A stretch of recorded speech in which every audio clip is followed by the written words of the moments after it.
আসসালামু আলাইকুম বিসমিল্লাহির রহমানির রহিম। আগামীকাল পবিত্র জুমার দিন। এই জুম্মার দিন সম্পর্কে আল্লাহ নবী সাল্লাল্লাহু আলাইহি ওয়াসাল্লাম হাদিসের মধ্যে কোথাও ঈদের দিন বলেছেন, কোথাও বলেছেন সাইয়্যিদুল আইয়াম অর্থাৎ দিনের সর্দার। এই জুম্মার দিনটা বড় পবিত্র দিন, বড় গুরুত্বপূর্ণ দিন। এই জুম্মার দিন একটা মানুষের জীবনে এসে যাওয়া বা একটা মানুষ পেয়ে যাওয়া জুম্মার দিন। এই জুম্মার দিন পেয়ে যাওয়া মানে অনেক অনেক গুনার ক্ষমা করিয়ে নেওয়ার সুযোগ পেয়ে যাওয়া এবং অনেক অনেক নেকি কামিয়ে নেওয়ার সুযোগ পেয়ে যাওয়া। তো সেই নেকি মানুষ কীভাবে কামাবে, কীভাবে সব উপার্জন করবে, এর ফজিলত অনেক এসেছে হাদিসের মধ্যে জুম্মার দিন সম্পর্কে। আমি হয়তো সামান্য দু একটা ফজিলতের কথা বলছি, যেগুলো আমল করলে আল্লাহ সুবহানাহু ওয়া তাআলা আমাকে অনেক সওয়াবের অধিকারী করবেন, আমার জীবনের গুনাহকে মাফ করে দেবেন। এক সপ্তাহের গুনাহকে আল্লাহ সুবহানাহু ওয়া তাআলা সমস্ত গুনাহকে মাফ করে দেবেন। এই ধরনের ফজিলত আমি বলতে চলেছি। আল্লাহর নবী সাল্লাল্লাহু আলাইহি ওয়াসাল্লাম বলছেন, যখন জুম্মার দিন আসে ফেরেশতারা মসজিদের গেটে রেজিস্টার বা খাতা নিয়ে দাঁড়িয়ে যায় এবং যে সর্বপ্রথম মসজিদে আসে তার নামটা খাতার মধ্যে লিপিবদ্ধ করা হয়, রেজিস্টারের মধ্যে লেখা হয় এবং তাকে একটা উট সদকা করলে যে সওয়াব, সে সওয়াব তার আমলনামায় দিয়ে দেওয়া হয়। যে সর্বপ্রথম আসবে তার খাতাতে নামটা লেখা হবে এবং একটা উট সদকা করলে যে সওয়াব, সেই সওয়াব তার আমলনামায় দেওয়া হবে। আল্লাহর নবী সাল্লাল্লাহু আলাইহি ওয়াসাল্লাম বলছেন, শোনো রে উম্মতিরা, যে দ্বিতীয় নম্বরে আসবে জুম্মার দিনে তার নামটাও খাতাতে লেখা হবে, রেজিস্টারের মধ্যে লেখা হবে এবং তাকে একটা গরু সদকা করলে যে সওয়াব, সেই সওয়াব তার আমলনামায় লেখা হবে। তৃতীয় নম্বরে যে আসবে সেই ব্যক্তিরও নামটা খাতার মধ্যে লেখা হবে এবং একটা দুম্বা সদকা করলে যে সওয়াব, সেই সওয়াব তার আমলনামায় লেখা হবে। তৃতীয় নম্বরে, চতুর্থ নম্বরে যে আসবে সেই ব্যক্তির নামটাও খাতার মধ্যে লিপিবদ্ধ করা হবে এবং একটা ছাগল সদকা করলে যে সওয়াব, সেই সওয়াব তার আমলনামায় লিপিবদ্ধ করা হবে। তারপরে যে ব্যক্তি আসবে আল্লাহর নবী সাল্লাল্লাহু আলাইহি ওয়াসাল্লাম বলছেন, তার নামটাও খাতার মধ্যে লিপিবদ্ধ করা হবে, লেখা হবে যেই মানুষটা জুম্মার দিনে হাজিরি দিয়েছে এবং একটা ডিম সদকা করলে, আন্ডা বা ডিম সদকা করলে যে সওয়াব, সেই সওয়াব তার আমলনামায় লিখে দেওয়া হবে। এইভাবে পরপর নাম লেখা চলবে। আল্লাহর নবী সাল্লাল্লাহু আলাইহি ওয়াসাল্লাম বলছেন, যতক্ষণ পর্যন্ত ইমাম খুতবা দেওয়ার জন্য মিম্বারের উপরে না উঠবে ততক্ষণ পর্যন্ত এইভাবে খাতার মধ্যে নাম লিপিবদ্ধ করা হবে। জুম্মার দিনে ফেরেশতারা হাজিরি করেন কে আসছে আর কে আসছে না। আল্লাহর নবী সাল্লাল্লাহু আলাইহি ওয়াসাল্লাম বলছেন, ইমাম সাহেব যখন খুতবা দেওয়ার জন্য মিম্বারের উপরে উঠে যায় তখন ফেরেশতারা সেই খাতাটাকে বন্ধ করে দেয় এবং বন্ধ করে দেওয়ার পরে মুসল্লিদের সাথে বসে বসে তারাও খুতবা শ্রবণ করে। তাহলে এটা কতক্ষণ চলে? ইমাম যতক্ষণ পর্যন্ত খুতবা না দেয় ততক্ষণ পর্যন্ত চলে।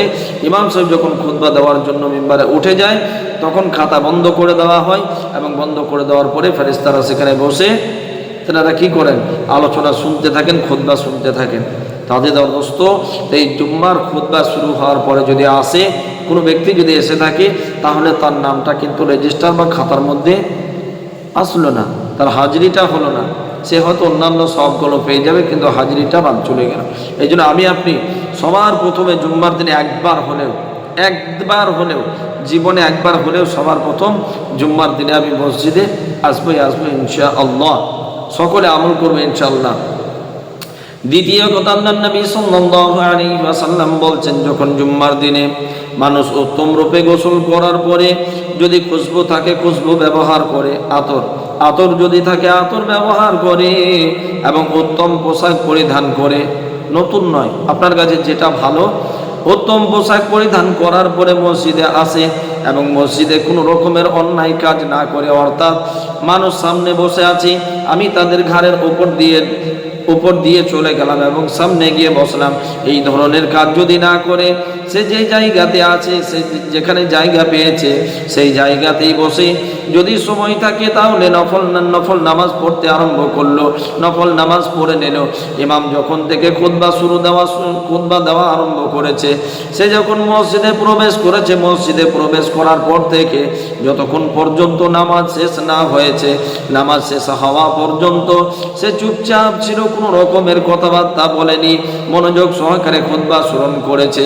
সেই ব্যক্তির জন্য আল্লাহর নবী বলছেন, এই জুম্মা থেকে আগামী জুম্মা এই জুম্মা থেকে গত জুম্মা পর্যন্ত, আজকে জুম্মা থেকে গত জুম্মা পর্যন্ত এক সপ্তাহের গুনাহগুলোকে আল্লাহ তাআলা মিটিয়ে দেবেন। কত? এক সপ্তাহের গুনাহগুলো আল্লাহ তাআলা মিটিয়ে দেবেন। আমি আপনি চিন্তা করে দেখি, জুম্মার দিনে সবাই গোসল করে মসজিদে আসি, ভালো কাপড় পরে আসি, পাঞ্জাবি পরে আসি, আতর খুশবু থাকলে খুশবু ব্যবহার করি, মসজিদে এসে কোনো রকমের অন্যায় না করে একজন বসে আছি, আমি সামনে চলে গেলাম ঘা টপকিয়ে, এটা আমার জন্য ঠিক নয়, এটা আমার জন্য শোভা পাবে না। আমি পিছনে আমার জায়গা রয়েছে, আমি সেখানে যদি সময় থাকে নফল নামাজ পড়লাম, আর সময় না থাকলে আপনি বসে গেলেন, বসে যাওয়ার পরে চুপচাপ খুতবা শুনলেন, কারোর দিকে কোনো রকমের মনোযোগ দিলেন না, কোনো রকমের খেলা করলেন না, হাত নিয়ে কাপড় নিয়ে কথাবার্তা না বলে চুপচাপ আপনি খুতবা শুনেছেন। এই নামাজ শেষ হওয়া পর্যন্ত আপনি চুপ থেকেছেন, একটাও কথা বলেননি। আল্লাহ নবী সাল্লাল্লাহু আলাইহি ওয়াসাল্লাম বলছেন, এই আজকে জুম্মা থেকে বিগত এক সপ্তাহের গুনাহ তার জন্য মাফ হয়ে যাবে। এক সপ্তাহে গুনাহকে আল্লাহ তাআলা মাফ করে দেবেন। তো আমরা এই কাজগুলো সচরাচর করে থাকি, জুম্মার নামাজ পড়ি, জুম্মার দিনে আসি। সবার কাছে আমার অনুরোধ, একবার হলেও জীবনে একবার হলেও জুম্মার দিন সর্বপ্রথমে আমি মসজিদে আসার চেষ্টা করব বা আসবো, এবং জুম্মার দিনে এসে চুপচাপ থাকবে, একটা কথা বলবো না, মনোযোগ দিয়ে খুতবা শুনবো, এবং আমি এই সওয়াবের এক সপ্তাহের গুনাহকে মাফ করিয়ে নিয়ে বাড়ি যাব। এক সপ্তাহের গুনাহকে মাফ করিয়ে নিয়ে বাড়ি যাব, এইরকম নিয়ত করে বাড়ি থেকে আসবো ইনশাআল্লাহ। আল্লাহ তাআলা আমাকে আপনাকে সকলকে আমল করার তৌফিক দান করুন, আমিন সুম্মা আমিন।